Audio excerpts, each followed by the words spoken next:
এই সমস্ত দাঙ্গাবাজ, কয়েকটা ফাজিল, কয়েকটা উস্কানিদাতা, কয়েকটা মব সৃষ্টিকারী, যাদের হাতে গুনলে 100 লোক হবে না সারা বাংলাদেশে, এরা যদি ভারতের টাকাকে, এরা যদি দালালদের টাকাকে বাংলাদেশকে অস্থিতিশীল করতে চায়, আপনি পরিষ্কার বলেন যে এই মব আপনি নিয়ন্ত্রণ করতে পারেন না, বাংলাদেশের মানুষ এই মব নিয়ন্ত্রণ করবে।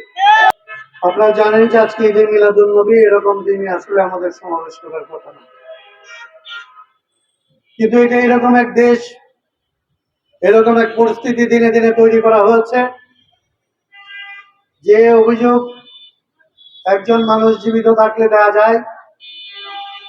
আপনারা জানেন যে আইনের ভাষায় এরকম, আপনি যদি অপরাধী হন, আপনি যদি চোর হন, আপনি যদি ডাকাত হন, আপনি যদি খুনি হন, কিন্তু যেদিন আপনি মারা গেলেন আপনার বিরুদ্ধে সমস্ত অভিযোগ, সমস্ত বিচার শেষ। আপনার লাশ, আপনি যে ধর্মের মানুষই হন না কেন, যে আকীদার মানুষই হন না কেন, যে জাতের মানুষই হন না কেন, আপনার লাশ সমস্ত জীবিত মানুষ, সেই সমস্ত জীবিত মানুষের কর্তব্য আপনার লাশকে সম্মান করা। আপনি দেখবেন যারা ইসলামের কথা বলে, আকীদার কথা বলে, যারা আরেকজনের কবর থেকে লাশ তুলে সেই লাশে আগুন দিয়েছে, তারা ইসলামের কথা বলেছে। অথচ ইসলামের যদি একটু হাদিস ঘাটেন তাহলে দেখবেন যাকে দিয়ে ইসলামের শুরু, যার জন্ম আজকে, যে জন্য আজকে ঈদে মিলাদুন নবী, তার সামনে দিয়ে যখন ইহুদিদের লাশ নেওয়া হয়েছে তখন তিনি বসা থেকে উঠে দাঁড়িয়েছেন, লাশের প্রতি সম্মান দেখিয়েছেন। বুখারী শরীফের হাদিস, তাকে জিজ্ঞেস করা হয়েছে, তাকে বলা হয়েছে হুজুর ইনি তো মুসলমান নন, উনি তো ইহুদি, ওনার লাশ নেওয়া হচ্ছে, আপনি উঠে দাঁড়াচ্ছেন কেন? উনি যখন বলছেন, ইরশাদ করছেন যে যার লাশই হোক তিনি মানুষ, তার প্রতি আসলে লাশের প্রতি সম্মান দেখাতে হবে আমাদের।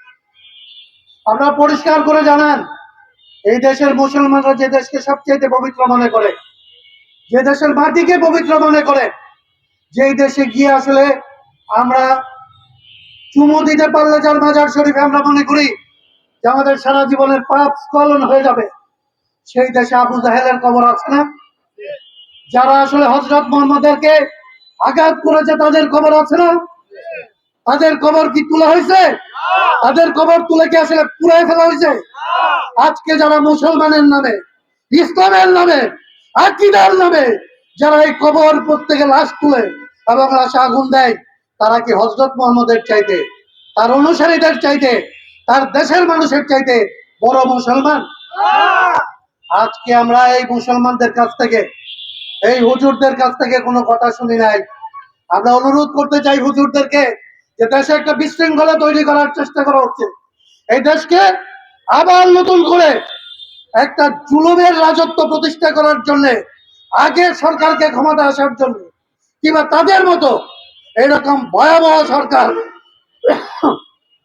বাংলাদেশে আবার নতুন করে একটা বিশৃঙ্খলা তৈরি করে এই বিশৃঙ্খলার ভেতর দিয়ে বাংলাদেশের মানুষকে দমন করার জন্য কারণে অকারণে বিভিন্ন রকমের উচ্ছৃঙ্খলতা তৈরি করার চেষ্টা করা হচ্ছে।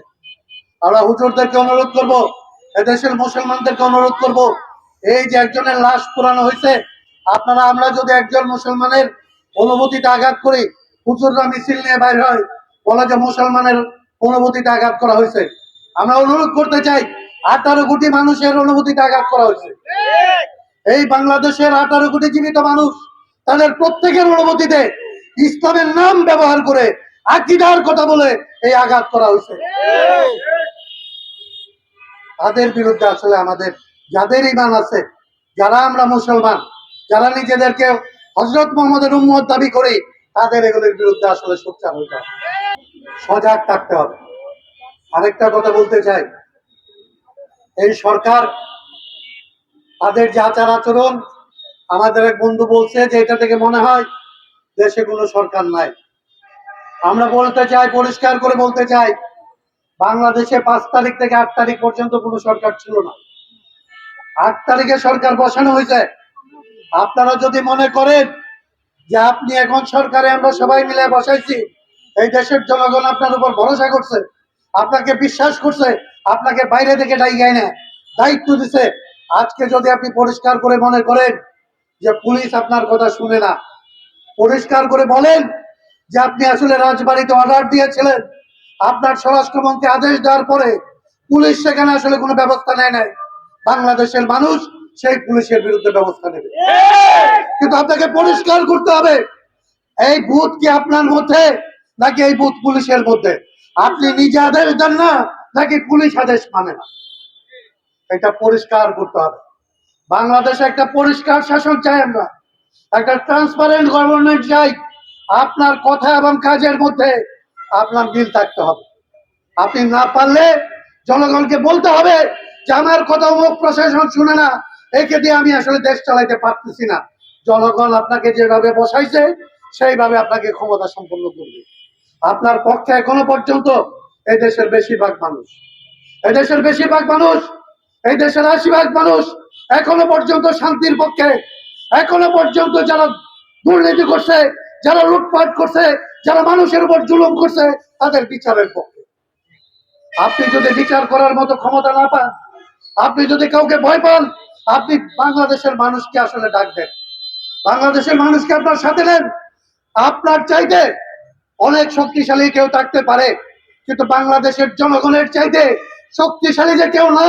হাসিনার পলায়নের ভেতর দিয়ে বাংলাদেশে সেটা প্রমাণ হচ্ছে। অতএব যদি লাগে পুলিশকে ঠিক করতে হলে বাংলাদেশের মানুষ ঠিক করবে, আর্মিকে ঠিক করতে হলে বাংলাদেশের মানুষ ঠিক করতে হবে। এই সমস্ত দাঙ্গাবাজ, কয়েকটা ফাজিল, কয়েকটা উস্কানিদাতা, কয়েকটা মব সৃষ্টিকারী, যাদের হাতে গুনলে ১০০ লোক হবে না সারা বাংলাদেশে, এরা যদি ভারতের টাকাকে, এরা যদি দালালদের টাকাকে বাংলাদেশকে অস্থিতিশীল করতে চান, আপনি পরিষ্কার বলেন যে এই মব আপনি নিয়ন্ত্রণ করতে পারেন না, বাংলাদেশের মানুষ এই মব নিয়ন্ত্রণ করবে। তাই পরিষ্কার করে আজকে এখানে ঈদে মিলাদুন নবীর দিনে দাঁড়িয়ে এই হযরত মুহাম্মদের একজন উম্মত হিসেবে, একজন অসহায় এবং দুর্ভাগা উম্মত হিসেবে এইখানে আমরা পরিষ্কার করে বলতে চাই, ইসলামের নামে, অভ্যুত্থানের নামে, এই মুক্তিযুদ্ধের চেতনার নামে, বিভিন্ন নামে সমস্ত ভালো জিনিসগুলির নাম দিয়ে এই দেশে সবচেয়ে খারাপ কাজগুলি করা হয়। এই খারাপ কাজগুলি যারা করে এরা সংখ্যায় খুব বেশি নয়। এদেরকে প্রশ্রয় দিয়েন না, এদেরকে আশ্রয় দিয়েন না, এদের কথায় বিশ্বাস করেন না। এরা দেশের মধ্যে বিশৃঙ্খলা তৈরি করে এই বাংলাদেশকে মায়ানমারের মতো, সিরিয়ার মতো, আফগানিস্তানের মতো একটা অস্থিতিশীলতার ভেতর ঢুকায় বাংলাদেশকে একটা গৃহযুদ্ধের ভেতরে ঢুকাইতে চায় এবং এটাকে ভারতের তাবেদার করতে চায়, ভারতের অধীনস্থ করতে চায়। ভারতের দালালদেরকে প্রশাসনে যদি থাকে, পুলিশে যদি থাকে, আর্মিতে যদি থাকে, এই মব সৃষ্টিকারীদের মধ্যে যদি থাকে, এই ভারতের দালালদেরকে বাংলাদেশের মানুষ চিহ্নিত করে তাদের বিচার করার ক্ষমতা রাখে। হাসিনার যেরকম এদেশ থেকে পালায় যাইতে হয়েছে, যদি এদেরকে আপনি সামলাইতে না পারেন, তালিকা করেন, জনগণের সামনে তাদের তালিকা দেন, জনগণ এদেরকে ভারতে পর্যন্ত পালাইতে দেবে না। এই দেশেই, এই দেশের আইন অনুযায়ী তাদের বিচার করবে।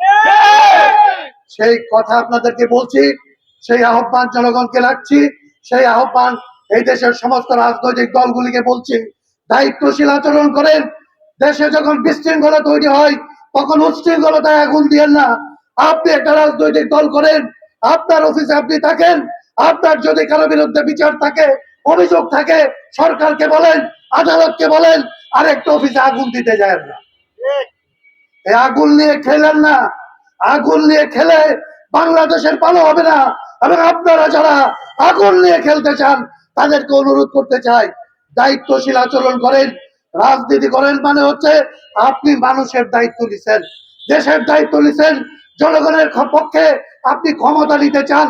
ক্ষমতা নেওয়ার আগে নিজের বিবেক আছে, নিজের মাথা ঠান্ডা আছে, নিজে অস্থির না, নিজে অন্যের, আপনার কাছে অন্য মানুষ নিরাপদ আছে সেইটার প্রমাণ দেন। আপনি নিজে ঘরে আগুন লাগাইতে চান, আপনার কাছে দেশের ক্ষমতা গেলে দেশের জনগণ তো নিরাপদ থাকবে না।